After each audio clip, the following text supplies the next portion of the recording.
नमस्कार दोस्तों। आज हम जानने वाले हैं मार्गशीर्ष शुक्ल पक्ष की मोक्षा एकादशी का महात्म्य। उससे पहले आप सभी से मेरी विनंती है कि हमारे चैनल स्तोत्रालय को लाइक, शेयर और सब्सक्राइब ज़रूर करें। आप में से काफ़ी लोग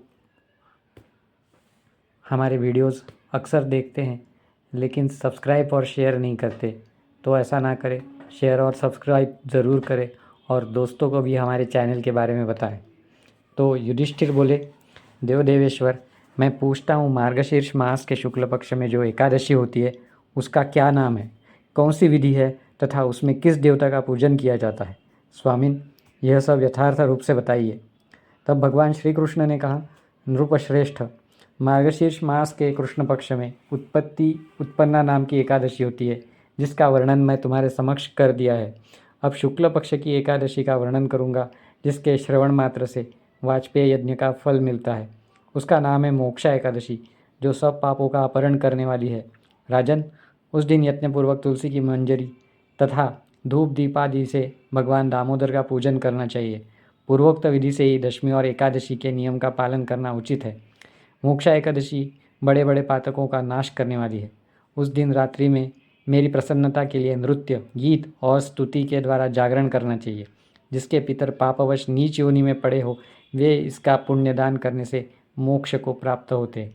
इसमें तनिक भी संदेह नहीं है। पूर्व काल की बात है। वैष्णवों से विभूषित परम रमणीय चंपक नगर में वैखानस नामक राजा रहते थे। वे अपनी प्रजा का पुत्र की भांति पालन करते थे। इस प्रकार राज्य करते हुए राजा ने एक दिन रात को स्वप्न में अपने पितरों को नीच योनि में पड़ा हुआ देखा।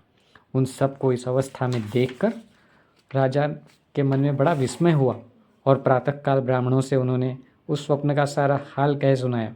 राजा बोले, ब्राह्मणों, मैंने अपने पितरों को नरक में गिरा देखा है। वे बार बार रोते हुए मुझसे यूँ कह रहे थे कि तुम हमारे तनुज हो, इसलिए इस नरक समुद्र से हम लोगों का उद्धार करो। द्विजवरों, इस रूप में मुझे पितरों के दर्शन हुए हैं। इससे मुझे चैन नहीं मिलता। क्या करूं, कहाँ जाऊं? मेरा हृदय रूंधा जा रहा है। द्विजोत्तमों, वह व्रत, वह तप और वह योग जिससे मेरे पूर्वज तत्काल नरक से छुटकारा पा जाए, बताने की कृपा करें। मुझ बलवान एवं साहसी पुत्र के जीते जी मेरे माता पिता घोर नरक में पड़े हुए, अतः ऐसे पुत्र से क्या लाभ है? ब्राह्मण बोले, राजन, यहाँ से निकट ही पर्वत मुनि का महान आश्रम है। वे भूत और भविष्य के विज्ञाता है। रूपश्रेष्ठ, आप उन्हीं के पास चले जाइए। ब्राह्मणों की बात सुनकर महाराज वैखानस शीघ्र ही पर्वत मुनि के आश्रम पर गए और वहाँ उन मुनिश्रेष्ठ को देखकर उन्होंने दंडवत प्रणाम करके मुनि के चरणों का स्पर्श किया। मुनि ने भी राज्य के सातों अंगों के कुशल पूछे। राजा बोले, स्वामी, आपकी कृपा से मेरे राज्य के सातों अंग सकुशल है, किंतु मैंने स्वप्न में देखा है कि मेरे पितर नरक में पड़े हैं। अतः बताइए, किस पुण्य के प्रभाव से उनका वहाँ से छुटकारा होगा? राजा की यह बात सुनकर मुनिश्रेष्ठ पर्वत एक मुहूर्त तक ध्यानस्थ रहे। इसके बाद वे राजा से बोले, महाराज, मार्गशीर्ष मास के शुक्ल पक्ष में जो मोक्षा नाम की एकादशी होती है, तुम सब लोग उसका व्रत करो और उसका पुण्य पितरों को दे डालो।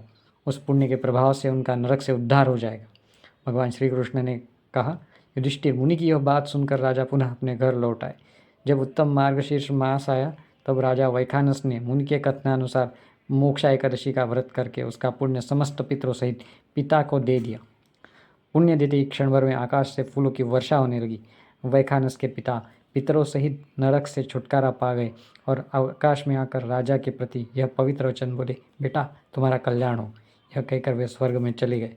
राजन, जो इस प्रकार कल्याण में मोक्षा एकादशी का व्रत करता है, उसके पाप नष्ट हो जाते हैं और मरने के बाद वह मोक्ष प्राप्त कर लेता है।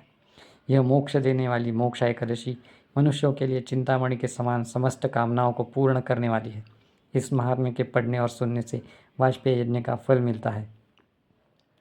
तो दोस्तों, एकादशी महात्म्य की कथा यहीं पे पूर्ण होती है। मुनि ने जो राजा या राज्य के 7 अंग बताए हैं वो इस प्रकार है: राजा, मंत्री, राष्ट्र, किला, खजाना, सेना और मित्रवर्ग। यही परस्पर उपकार करने वाले राज्य के 7 अंग हैं। तो आज यहीं पर रुकते हैं, आगे फिर मिलेंगे। धन्यवाद।